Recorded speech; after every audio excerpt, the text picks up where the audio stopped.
നമസ്കാരം. True T വിയിലേക്ക് സ്വാഗതം. സൂരജ് പാലക്കാരനാണ്. വളരാൻ അനുവദിക്കരുത്, കഴിവുള്ളവരെ കൊന്നുകളയണം നിങ്ങൾ. തീർച്ചയായിട്ടും സംഭവിച്ചത് അങ്ങനെയാണ്.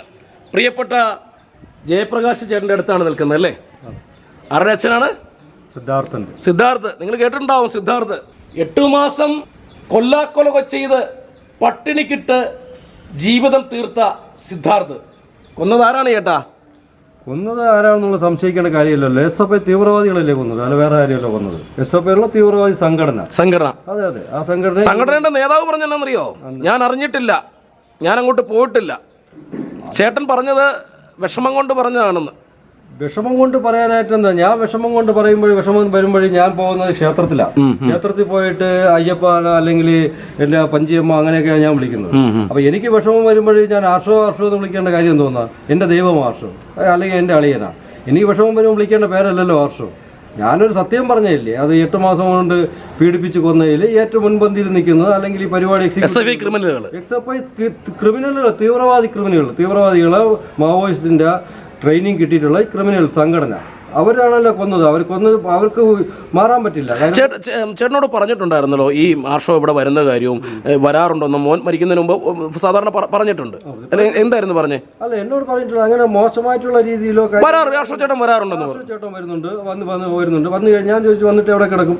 വന്നിട്ട് യൂണിയന്റെ റൂമിൽ കിടക്കും. വെച്ചാൽ യൂണിയൻ റൂമിൽ കിടക്കും, അല്ലെങ്കിൽ ചെയർമാന്റെ റൂമിൽ കിടക്കും, കോളേജിലെ റൂമിൽ, ഹോസ്റ്റലിലെ റൂമിലല്ലേ? അവരെന്തുവാ ഞാൻ ചോദിക്കും, എന്നിട്ട് തമാശയായി ചോദിക്കും അങ്ങനെ പുറത്തുള്ളവർക്കൊക്കെ വന്ന് കിടക്കാം. അപ്പൊ അവൻ പറയാം അങ്ങനെ കിടക്കാനുള്ള അധികാരമില്ല, പക്ഷെ ആരും ഒന്നും പറയില്ല. അവർക്ക് വന്നു കഴിഞ്ഞാൽ എവിടെ വേണേൽ കിടക്കാം. ഞാൻ പറഞ്ഞാൽ ഓക്കെ, കുഴപ്പമില്ല, നമ്മൾ ക്യാഷ്വലായിട്ട് അങ്ങ് വിട്ടു.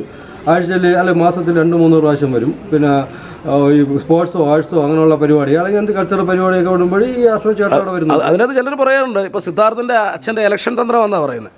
ഇലക്ഷൻ തന്ത്രം ഞാൻ സ്വന്തം മകൻ എന്റെ മകൻ ഇവിടെ മരിച്ചു കിടക്കുന്നു. ഞാനെന്ത് ഇലക്ഷൻ? എനിക്ക് യാതൊരു പാർട്ടിയോ അല്ലെങ്കിൽ നടക്കേണ്ട കാര്യം സിദ്ധാർത്ഥനും സിദ്ധാർത്ഥിന് ഒരു പാർട്ടിയില്ല. സിദ്ധാർത്ഥിന് പാർട്ടി ചേരാത്തോണ്ടാണല്ലോ അവൻ നല്ല ഭംഗിയായിട്ട് തീർത്ത് കളഞ്ഞത്.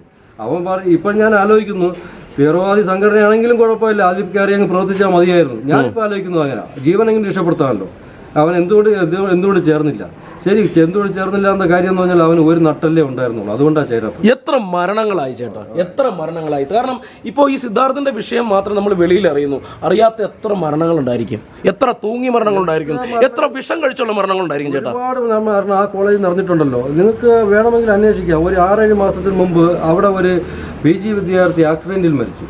അത് നിങ്ങൾക്ക് അത് അറിയാമായിരിക്കും. ആക്സിഡന്റ് മരിച്ചിട്ട് ആ കോമ്പൗണ്ടിനകത്ത് ഒരിക്കലും ആക്സിഡന്റ് മരിക്കേണ്ട ഒരു സാഹചര്യമുള്ള കോമ്പൗണ്ട് അല്ല അത്. വളരെ ശ്രദ്ധിച്ച് വളരെ പതുക്കെ തന്നെ കയറി പോകാൻ പറ്റും. വളരെ 10 കിലോമീറ്റർ സ്പീഡിൽ പോലും പോകാൻ പറ്റാത്ത ഏരിയക്കകത്തിട്ട് ഇതുപോലെ സ്മാർട്ടായിട്ടുള്ള ഒരു വിദ്യാർത്ഥി അതിനകത്ത് മരിച്ചു.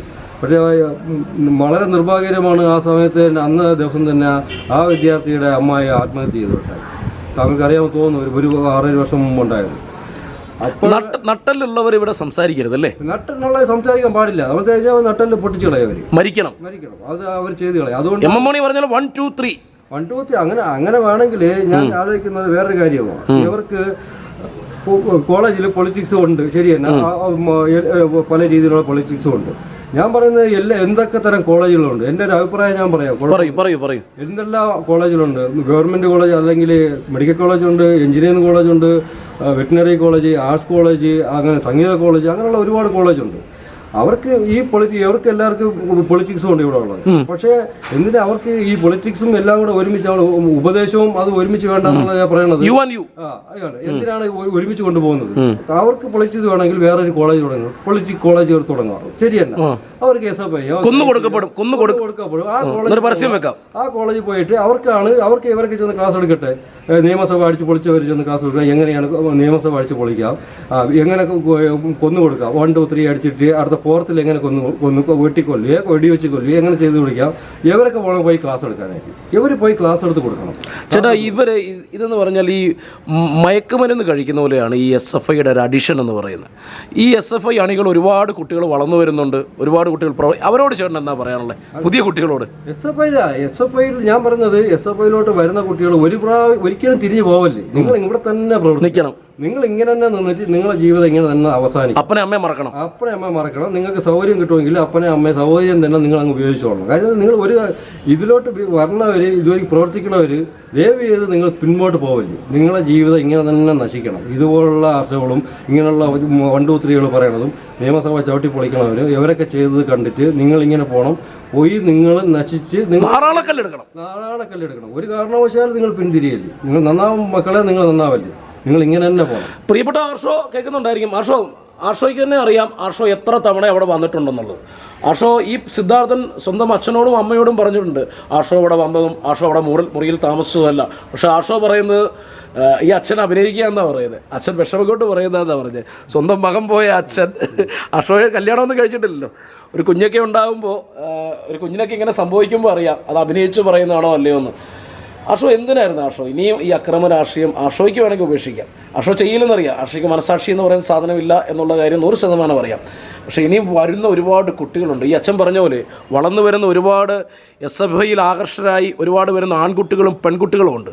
ആ കുട്ടികൾ മനസാക്ഷിയില്ലാതെ ജീവിച്ച് സ്വന്തം അച്ഛനെയും അമ്മയെയും കൊല്ലുന്നൊരവസ്ഥ, കൂടെ കിടക്കുന്നവരെ ചവിട്ടി മെതിച്ച് കൊല്ലുന്നൊരവസ്ഥ, ആഹാരം കൊടുക്കാത്ത അവസ്ഥ അല്ലേ ചേട്ടാ? അത്രേ ഉള്ളൂ. ആഹാരം കൊടുക്കാതെ ആസ്വദിക്കണം. അതായത് ഒരുത്തൻ പിടയുന്നത് കണ്ട് ആസ്വദിക്കണം. ഇനി അങ്ങനെ തന്നെ പോകണം. നിങ്ങൾ ഒരിക്കലും പിന്തിരിയല്ലേ.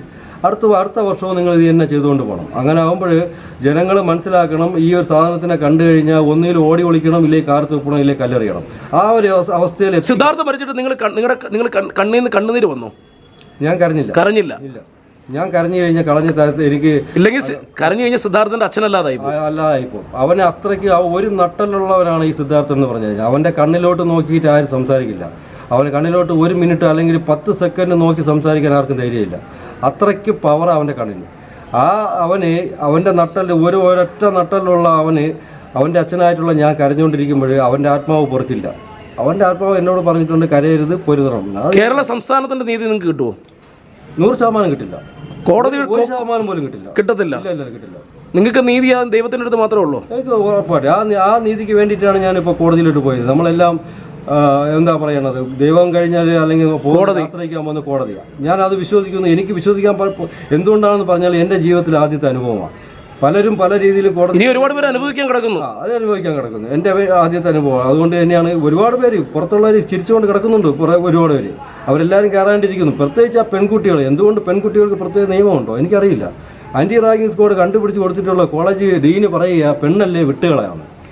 അതെന്ത് പെണ്ണാകുമ്പോൾ വിട്ടുകളയേണ്ട ആവശ്യം തോന്നുന്നത്? പെണ്ണിന് പ്രത്യേക നിയമമുണ്ട്. അങ്ങനെയാണെങ്കിൽ നാളെ മുതൽ ഗുണ്ടാപ്പണിക്ക് ഇറങ്ങിയാൽ പെണ്ണുങ്ങളാണല്ലോ ഇറങ്ങുന്നത്. അവരിറക്കി വിട്ടാൽ മതിയല്ലോ. പെണ്ണല്ല വിട്ടുകളാണ്. അവർ ഏറ്റവും വലിയ കുറ്റവാളികളാണ്. ബിൻസി പെണ്ണല്ലേ വിട്ടുകളാണ്. അവളമ്മ കമ്മീഷൻ ഓഫീസിൽ ജോലിയുള്ളതുകൊണ്ട് പെണ്ണല്ലേ വിട്ടുകളാണ്. കമ്മീഷൻ ഓഫീസിൽ ജോലിയുള്ളവർക്ക് വേറെ വലിയ നിയമമുണ്ടോ?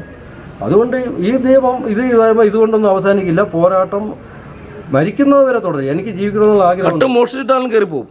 പട്ടും മോഷ്ടിച്ചിട്ടാണെങ്കിലും കയറേണ്ടത് എവിടെയാണെങ്കിലും. അല്ലെങ്കിൽ ഞാൻ ടിക്കറ്റ് എടുക്കാതിരിക്കും പോകണം. ഡൽഹി പോകുമ്പോൾ എനിക്ക് നിവൃത്തിയില്ല എന്നുണ്ടെങ്കിൽ ഞാൻ കള്ളവണ്ടി കയറി പോകും. എങ്ങനെയാണെങ്കിൽ മോഹന് വേണ്ടിയിട്ട് ഞാൻ ഏത് രീതിയിൽ അറ്റം വരെയും പോകും. കാര്യം എന്ന് പറഞ്ഞാൽ എനിക്കത് വേണം. എനിക്ക് നീതി കിട്ടണം. നീതി കിട്ടിയെന്ന് പറഞ്ഞാൽ അതാണ് ഞാൻ പറഞ്ഞത്. എവിടെ പോകേണ്ടവരോ എനിക്ക് മാർഗ്ഗമല്ല, എനിക്ക് ലക്ഷ്യമാണ് പ്രധാനം. ആ ലക്ഷ്യത്തിലോട്ട് ഏത് പിണറായി വന്നാലും ഏത് ആർഷ വന്നാലും ഞാൻ എന്തിനാ പേടിക്കുന്നത്? ഏതപ്പം വന്നാലും ഈ മനുഷ്യൻ പോകേണ്ടടുത്ത് പോകുക തന്നെ ചെയ്യും. എന്തൊരു കോണത്തിലെ നിയമം അവൻ്റെ ദൈവമേ. ഈ കുഞ്ഞിന് നീതി കിട്ടുമെന്ന് പ്രതീക്ഷിച്ചുകൊണ്ട് സിദ്ധാർത്ഥൻ്റെ അച്ഛൻ്റെ അടുത്തു നിന്നും 2TVക്ക് വേണ്ടി നിങ്ങളുടെ സ്വന്തം സൂരജ് പാലക്കാരൻ.